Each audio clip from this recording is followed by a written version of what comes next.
If you haven't recognized yet, the cruelest things that you hear about that happen in our society happen at the hands of jerk cops.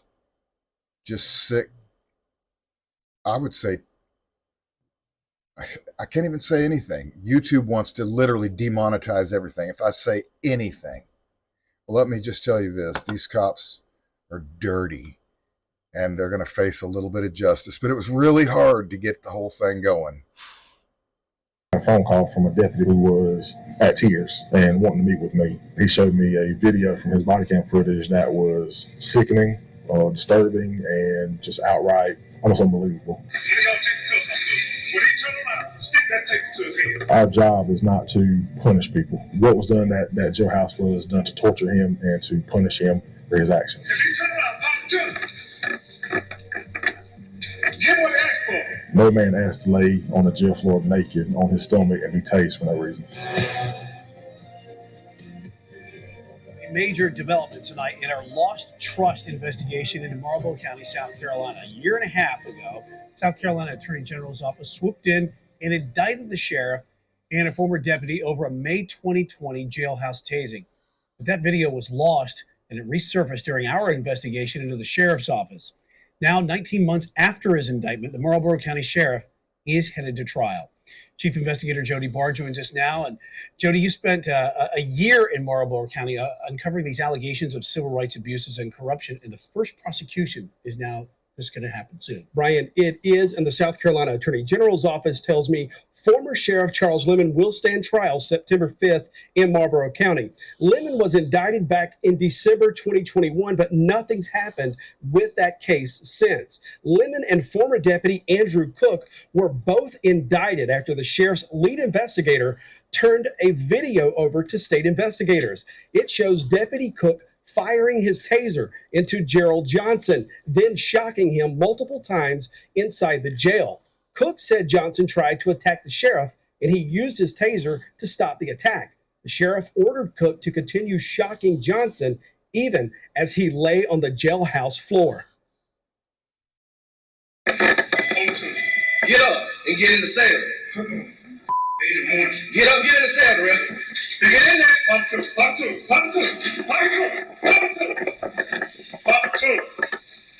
There you go. Get in there. Get pump two. There you go. Yeah. Jody, that tasing happened back in May of 2020, but it never became public until we showed up in Marlboro County more than a year later. Yep, and that is how it happened. And we weren't in Marlboro County, Brian, for this tasing case. At first we were digging into allegations the Marlboro County deputy probate judge at the time was involved in ransacking a dead man's home there. Hollis Slade's home security cameras recorded people going in and out of his house within hours of his death in January 2021. Some of those people eventually carried things out of it. All the while, Slade's dementia-ridden widow was inside the house. Slade's family accused the group of stealing thousands of dollars in cash and property. They eventually reported this to the sheriff's office. We showed up 2 years ago to investigate why the sheriff's office did nothing with the Slade case. After our final disrespects report, Lieutenant Trevor Murphy, the sheriff's lead investigator at the time, came to us. Murphy gave us a copy of the jailhouse video. The same video he says he worked anonymously to get someone, even news reporters, to do something about when the tasing happened in May of 2020. And nothing ever came of that. Nothing ever came of it. It was never looked into. The sources we reached out to never sought us out, never reached out to us, never followed up, never requested the video, never requested anything. Nothing. Who do you go to at this point? At that point, when you've reached out to people that are your outs, are your way out, and you're realizing we're telling these people stuff that's going on and they're not responding, we have no help. You're taught in school, something happens, you tell the teacher. We tried to tell the teacher, and we didn't get the help we asked for. Trevor Murphy eventually decided to go public. He gave a copy of the video to SLED and a copy to us. The Attorney General's office indicted the sheriff and Deputy Andrew Cook a few weeks later. Both men pleaded not guilty and have waited on their day in court. Well, in the court of public opinion, Lemon, you're obviously an extreme crook, and Cook, you're obviously an extreme cuck. You just do anything you say, you little order-following goofball. I hope both you do 10 years in jail. I think that's what's going on here. Let's hear what he has to say.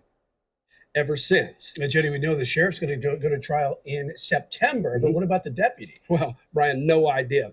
I have checked with the AG's office every month since this happened, asking for court dates and any new developments. The AG tells me they don't have any updates on the deputy's prosecution. The AG's office is also still looking into whether they'll file charges in the Hollis Slade estate theft investigation. In the 13 months Maybe we won't file charges in that. You know, the guy's dead anyways, and those guys have already sold all the stuff they stole, allegedly. Cops, you're just a bunch of scumbags. Just a bunch of creeps, abusive jerk-offs.